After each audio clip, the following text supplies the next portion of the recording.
This is the democracy that climate activists decided was too dangerous to preserve. Environmental regulations have become so comprehensive and invasive that unelected climate bureaucrats now control every aspect of American daily life through emergency climate powers that bypass constitutional protections and democratic oversight. Citizens need permits to drive certain distances, approval to heat their homes above 65 degrees, and government authorization to purchase red meat or dairy products. Climate enforcement agents monitor household energy consumption through smart meters, track vehicle usage through GPS surveillance, and analyze personal carbon footprints through credit card purchases. Imposing fines, service shutoffs, or movement restrictions for exceeding environmental limits that change monthly based on bureaucratic calculations. This isn't environmentalism. This is totalitarianism disguised as planetary salvation. And it happened so gradually that most Americans participated willingly in the destruction of their own constitutional rights while believing they were saving the future for their children. The transformation began 8 years ago during the climate crisis declaration that followed unprecedented wildfire seasons, flooding events, and temperature records that created genuine public panic about environmental collapse. The federal government, responding to overwhelming public pressure for immediate climate action, passed the Emergency Climate Protection Act that granted temporary extraordinary powers to environmental agencies to address the crisis with the speed and authority that normal democratic processes could and provide. The act was sold as a temporary measure, similar to wartime emergency powers, that would suspend certain regulatory procedures and constitutional limitations for 18 months while government agencies implemented rapid decarbonization programs. The emergency powers included enhanced surveillance authority to monitor carbon emissions, expedited enforcement procedures to punish environmental violations, and expanded regulatory scope to address all activities contributing to climate change. Americans supported the emergency measures because the alternative seemed to be environmental catastrophe that would destroy civilization anyway. Constitutional rights seemed less important than preventing the collapse of human society. Democratic processes seemed too slow to address an emergency that required immediate action. Normal legal protections seemed like luxuries that endangered species couldn't afford during mass extinction events.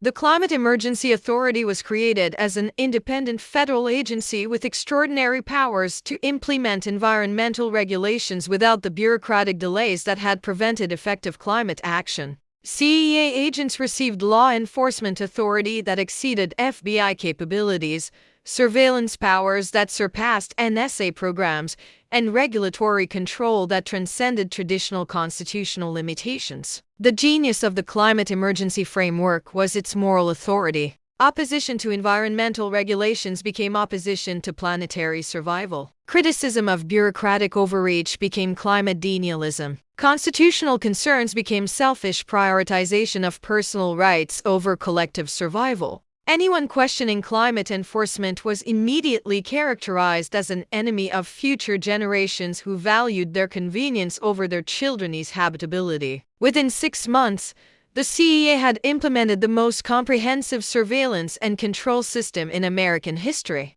But it operated through environmental monitoring rather than political repression, making resistance seem anti-environmental rather than pro-freedom. Smart meters monitored household energy usage in real time, automatically imposing fines for excessive consumption and shutting off power for repeated violations. GPS tracking in vehicles monitored driving patterns, restricting fuel purchases for non-essential travel and imposing movement limitations for citizens who exceeded carbon budgets. Credit card monitoring analyzed purchase patterns to identify environmental violations, blocking transactions for climate-harmful products and maintaining detailed carbon footprint profiles for every American citizen. The surveillance felt like helpful environmental management rather than totalitarian control because it operated through apps and notifications rather than jackbooted enforcement, even though the result was identical comprehensive monitoring of all citizen activity. The psychological impact was carefully managed through environmental education programs that helped Americans understand their surveillance as personal carbon accountability rather than government oppression. Citizens learned to monitor their own environmental impact through smartphone apps that gamified conservation while collecting detailed behavioral data for enforcement purposes.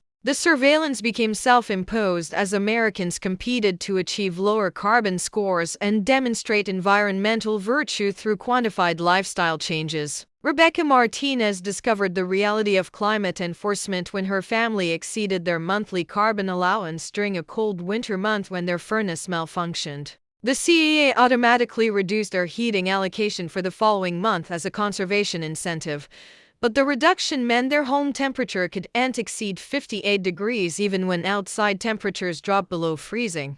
When Martinez requested a medical exemption because her elderly mother was living with them and needed warmer temperatures for health reasons, she learned that medical needs were secondary to environmental limits unless she could prove that heating her home was more important than preventing climate catastrophe. The exemption process required extensive documentation, environmental impact assessments, and approval from multiple agencies that took longer to process than her mother could survive in an unheated home. David Kim experienced climate enforcement when his rural commute was classified as non-essential travel that exceeded his transportation carbon budget. His permit to drive to work was reduced from daily to 3 days per week, requiring him to find alternative transportation that didn't exist in his rural area or relocate to housing closer to his workplace that he couldn't afford. Kimmy's appeals for economic hardship consideration were denied because the CEA determined that individual economic concerns were less important than collective environmental survival. He was offered assistance in finding employment closer to his approved housing locations, but the available jobs paid significantly less than his current position and wouldn't support his family's expenses. The choice became environmental compliance or economic survival, but not both. Sarah Johnson discovered the reach of climate enforcement when her credit card was blocked while trying to purchase ground beef at a grocery store. The purchase was automatically flagged as exceeding her monthly allocation for carbon-intensive animal products, and she received a notification explaining that her dietary choices contributed to environmental destruction that endangered future generations. Johnson's attempts to override the purchase restriction were unsuccessful because the CEA determined that individual food preferences were personal choices that couldn't override environmental necessities. She could purchase plant-based protein alternatives that were available within her carbon budget, but she couldn't access the foods she preferred if those foods exceeded environmental limitations designed to save the planet from dietary emissions. The systematic expansion of climate enforcement accelerated after the first year when the Emergency Climate Protection Act was renewed due to insufficient progress in emissions reduction that required enhanced enforcement capabilities to achieve environmental targets. Each renewal expanded the scope of emergency powers while reducing the democratic oversight that might have limited their implementation.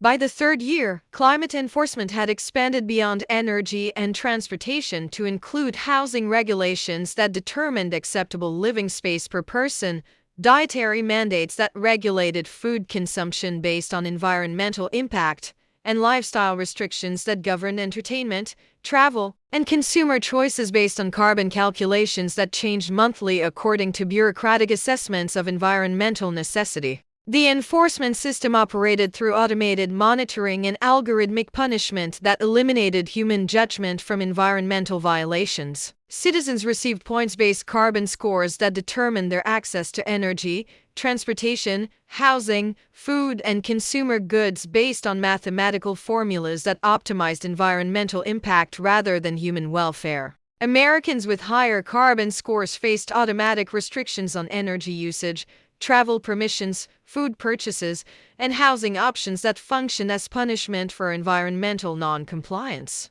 Americans with lower carbon scores received privileges including increased energy allocations, expanded travel permissions, and access to restricted consumer goods that functioned as rewards for environmental virtue. The scoring system created a social hierarchy based on environmental compliance rather than democratic participation, economic achievement, or individual merit. Environmental bureaucrats gained more social authority than elected officials because they controlled the carbon scoring systems that determined quality of life more directly than any traditional government program. Today, Most Americans live under comprehensive environmental surveillance that monitors every aspect of their daily lives while providing feedback and restrictions designed to optimize their environmental impact rather than their personal preferences or constitutional rights. The monitoring feels educational and helpful rather than oppressive because it is presented as environmental assistance rather than government control.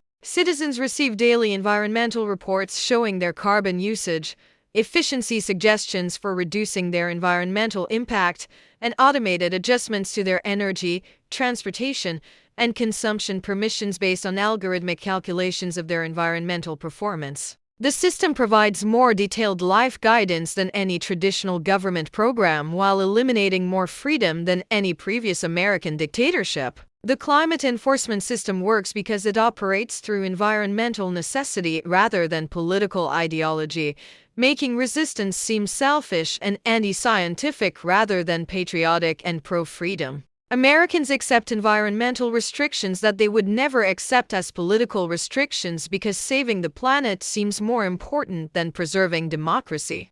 Environmental bureaucrats have gained totalitarian power over American daily life while maintaining moral authority that no traditional dictator could achieve. They don't rule through fear or ideology, they rule through environmental necessity that makes their control seem scientifically inevitable rather than politically chosen. The most terrifying aspect of climate enforcement is how normal it has become and how much Americans prefer it to the environmental chaos that preceded it. Citizens appreciate the structure, guidance, and moral clarity of environmental rules that tell them exactly how to live in ways that serve collective survival rather than individual preference. Environmental enforcement provides meaning and purpose that democratic freedom never provided. Citizens feel virtuous about their restricted lifestyles because they're contributing to planetary salvation. They feel secure about their monitored behavior because they are prevented from making choices that would damage their children's future.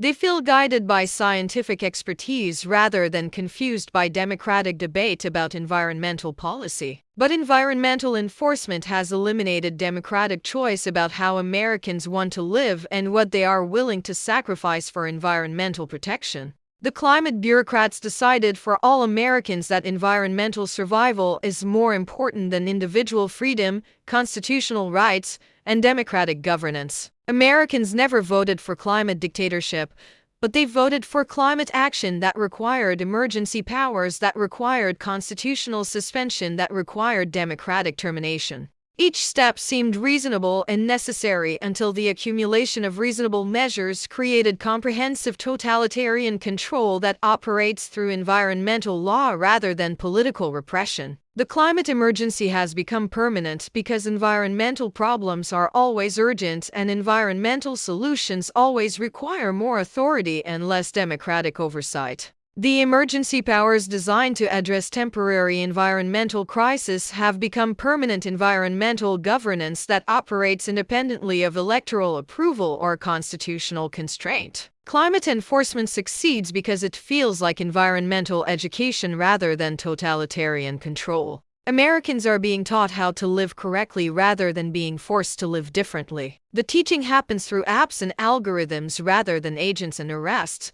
But the result is identical comprehensive behavioral control that eliminates personal choice about how to live. Environmental bureaucrats have achieved what no previous American dictatorship could achieve: totalitarian control that citizens appreciate, support, and voluntarily maintain because it serves a higher purpose than individual freedom or democratic self-governance. The climate emergency dictatorship is complete, popular, and permanent. Americans prefer environmental certainty to democratic freedom, scientific guidance to political choice, and collective survival to individual rights. They traded democracy for the promise of planetary salvation and discovered they preferred bureaucratic environmental management to the chaos and uncertainty of democratic environmental policy. The most devastating aspect of climate enforcement is how grateful most Americans are for the restrictions that have eliminated their freedom. They appreciate environmental guidance more than they ever appreciated constitutional rights. They prefer algorithmic environmental optimization to democratic environmental debate. They choose collective environmental virtue over individual environmental choice. Climate activists were right about one thing: democracy was too dangerous to preserve when environmental survival was at stake.